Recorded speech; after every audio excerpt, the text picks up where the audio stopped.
What's your name and service, branch, and rank? Dick McCurley, Richard McCurley.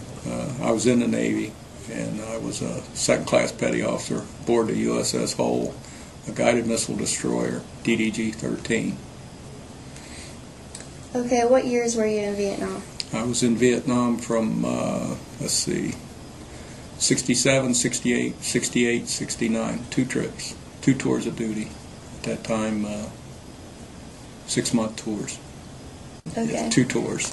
Why did you join the service, or were you drafted into the service? Both.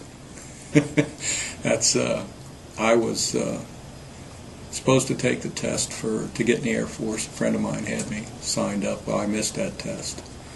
So I was 19 years old, single, working in a steel mill, and I was going to get drafted. I knew that. So I was talking to the Navy. I got home from work one day, and my draft papers were in the mail. So I went back to the Navy recruiter. He asked me, or I asked him, what should I do? Sign here, son. So I joined the Navy. He backdated my signature 45 days. So I took my draft papers to Vietnam. So I did both, actually. Okay. If that makes sense to you. Did you see any combat while in Vietnam? We did, as far as being aboard ship, if you want to call it combat. Yes, we had some return fire, and yeah.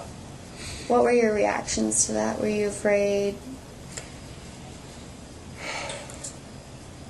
I think you're always afraid when somebody's shooting at you. It's you train, you do your job. It's a strange feeling. But there's nothing you can do about it. You train so much, and I think it's a controlled chaos, if that makes sense. When things are popping, you do your job the best you can, and you go on. You deal with it. So, yes. That seems intense. It's pretty intense. No place to hide aboard ship. Did you come in contact with Agent Orange? I don't know. I've been in touch with the VA. In fact, I'm going to the VA tomorrow. I didn't think about it over all these years because I wasn't on land. I was out in the Tonkin Gulf, and we took Agent Orange. It's like anything. When you spray the crops here, it all goes down to the streams. It runs off to the ponds, the streams. Well, in the Tonkin Gulf, all the rivers dump into the Tonkin Gulf over there, and we took all our water, our bathing water, our drinking water. We pulled it all out of the Tonkin Gulf, so I'm going to be checked for Agent Orange here pretty quick. Were you awarded any medals or citations, and if so, how did you get these? The ship was awarded the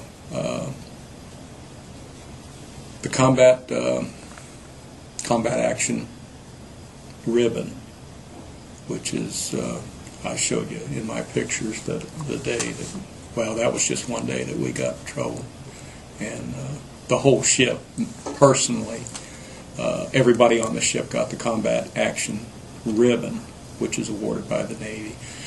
Vietnam Service, Vietnam Campaign Medal, National Defense Medal, 3 medals in 1 ribbon, and that's about it. Congratulations, that's a lot. Well, it's, you're there and you just do what you got to do. Do you have any personal stories you would like to share? I can go on and on. Personal stories. It's just, I was an electrician, second-class electrician. I was in charge of the electric shop. There was probably 12 electricians that I was in charge of. I made out the watch schedule. I was duty electrician. I was on call 24/7, and the aboard ship, it's just when things were not happening, it was not too bad. I liked the Navy, but when you were in harm's way, it was, like I said, you did what you had to do, and you just as far as any personal stories, gosh, it just, I don't know, things happen so fast. Some people get through it, some people don't. I saw people that they had to come and get. They'd send a helo out, take them off the ship because they couldn't handle the pressure. I mean, it was pretty chaotic.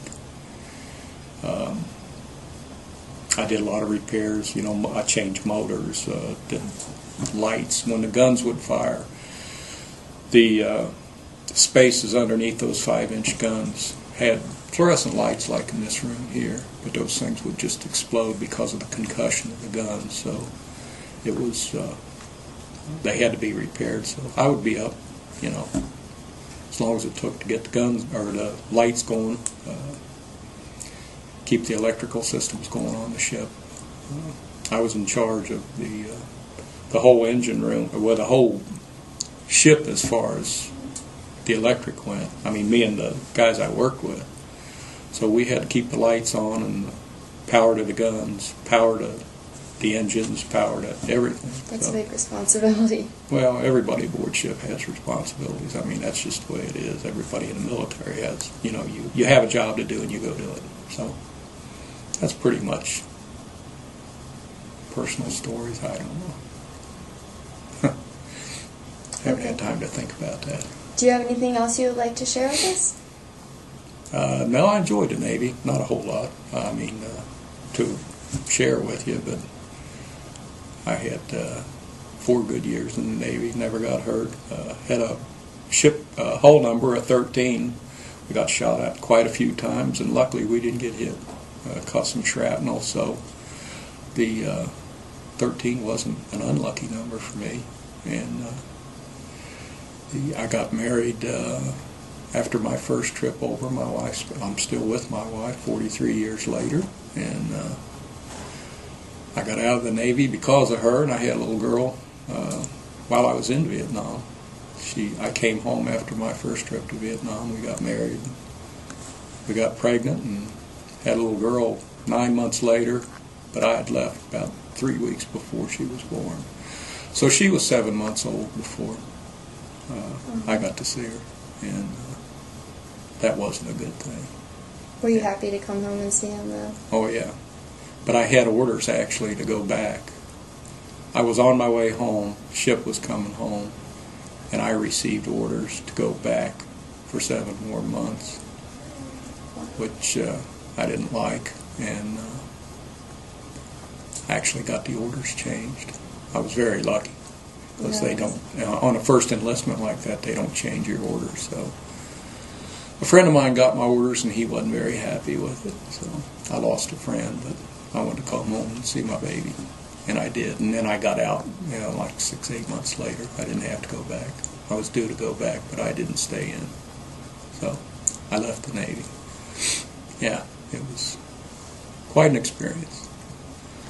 Wow. But it was good to be home. Well, thank you for sharing that story. Sure. Thanks for serving our country. Thank you.